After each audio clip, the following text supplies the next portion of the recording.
Bonjour, bienvenue dans notre laboratoire de microscopie acoustique.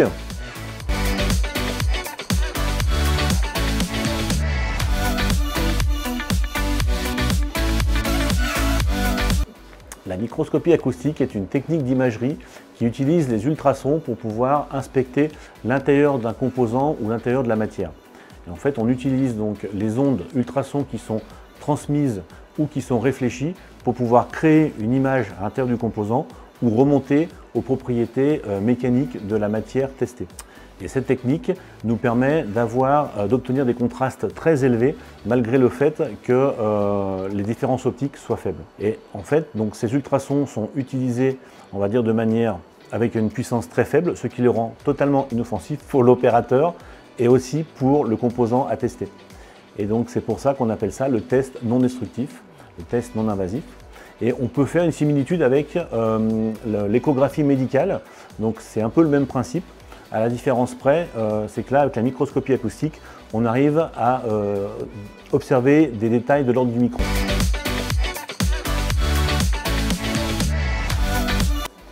La microscopie acoustique est particulièrement intéressante pour examiner l'intérieur d'un composant, la structure interne d'un composant, et que ce soit une pièce industrielle ou pour caractériser un matériau composite par exemple.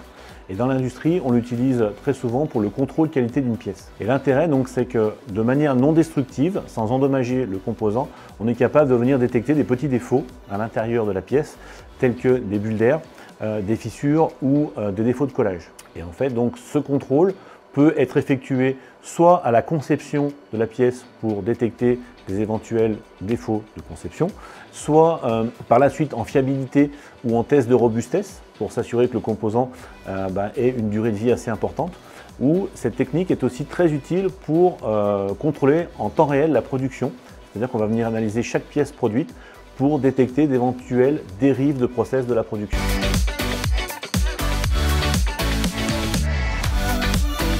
Il existe effectivement d'autres méthodes d'analyse telles que l'inspection optique, les infrarouges ou les rayons X. Et en fait, la microscopie acoustique est complémentaire, elle apporte d'autres résultats, notamment lorsque ces méthodes conventionnelles d'analyse n'apportent pas de résultats intéressants. Et donc l'intérêt de la microscopie acoustique, c'est surtout révélé sur les composants microélectroniques qui sont très complexes et de plus en plus complexes et de plus en plus petits. Et donc sur ce genre de composants, seule la microscopie acoustique arrive à obtenir des résultats probants.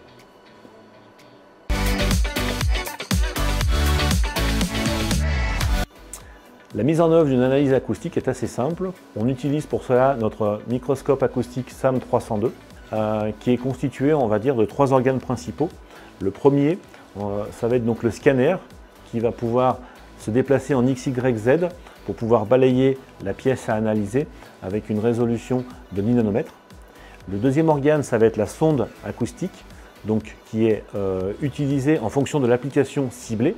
Donc on peut utiliser une sonde très basse fréquence pour pouvoir pénétrer très fortement un échantillon épais par exemple, ou à l'inverse on peut utiliser une sonde haute fréquence pour avoir une finesse, une résolution d'image très bonne. Et enfin, dernier organe important, ça va être le software. Donc c'est lui qui va pouvoir convertir l'onde ultrason en imagerie qui pourra être ensuite exploitée par un opérateur. Nous proposons une gamme très variée de prestations. Donc on propose tout d'abord pour commencer une étude de faisabilité afin de s'assurer que la microscopie acoustique est bien applicable à l'échantillon en question.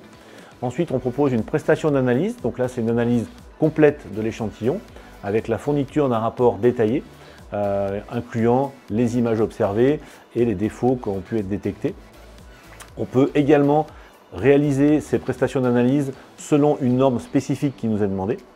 Et enfin, on peut aussi laisser notre laboratoire en libre accès à nos clients, donc avec le support de notre ingénieur d'application ou même sans support en totale autonomie.